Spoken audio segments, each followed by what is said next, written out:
Le fil de l'histoire, l'émission qui vous raconte l'actu régionale autrement. Bonjour Yona, bonjour à tous. Alors c'est un numéro spécial été que Les Autres Possibles vous proposent en ce mois de juin, bien qu'il ne soit pas question ici de summer body ou de bon plan voyage. Non, désolé, Les Autres Possibles restent en Loire-Atlantique pour vous parler d'un sujet un peu moins sexy, le phénomène des vagues de chaleur extrême l'été. Vous savez, c'est cette nouvelle joyeuseté climatique que l'on doit au réchauffement de la planète et qui risque d'avoir 2 ou 3 conséquences auxquelles il vaut mieux se préparer, y compris ici. Par exemple, dans ce numéro, on vous parle du phénomène des îlots de chaleur. Alors, c'est quoi un îlot de chaleur ?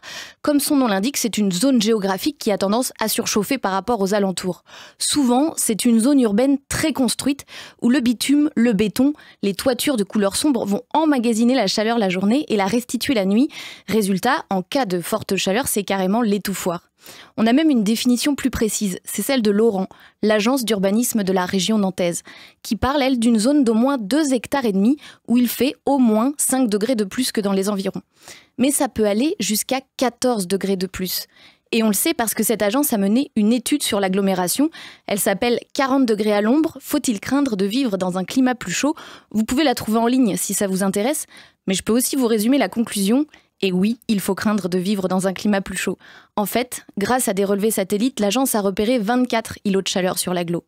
Sont concernés, par exemple, la zone de l'aéroport, celle de la gare, l'île de Nantes, des quartiers plus anciens comme Bouffay ou Gralin, ou encore des zones industrielles et commerciales.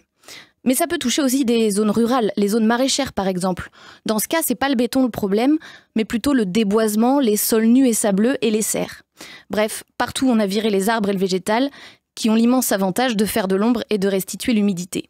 Ce qui commence à vous donner une idée de la solution à envisager. Voilà, avec ce numéro, quelques suggestions de solutions comme la revégétalisation des espaces urbains.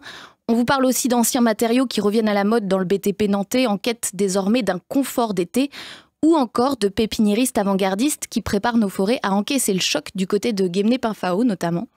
Mais pas de miracle à vous vendre non plus ici, on ne va pas se mentir, la seule vraie solution est à lire entre les lignes, c'est d'enrayer la machine infernale à émissions de gaz à effet de serre et d'éviter l'emballement. Sans quoi, plus besoin de bosser son summer body durant de longs mois, vous l'obtiendrez en quelques jours de déshydratation intense, tout en contemplant l'exotisme d'une faune et d'une flore tropicale déjà à vos portes. De ça aussi, on vous touche un mot dans ce numéro à mettre entre toutes les mains moites cet été.